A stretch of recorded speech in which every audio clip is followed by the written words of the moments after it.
per 300 grams of starter, active or discard, add 1 teaspoon of sugar or honey, 1/4 teaspoon of salt, and 1/2 teaspoon of baking soda. Whisk to incorporate.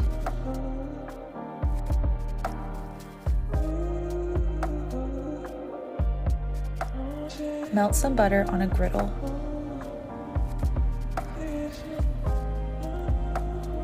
Fry in batches until cooked through and golden. You'll know your pikelet is ready to flip when you can see clear bubbles forming and staying on the surface of the mixture.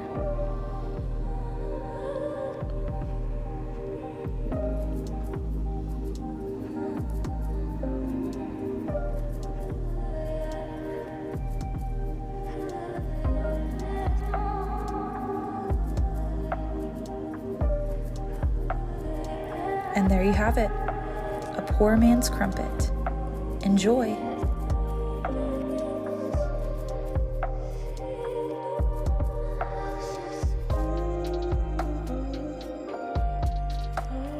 Thanks for watching my video. If you liked it, don't forget to give it a thumbs up and subscribe for more.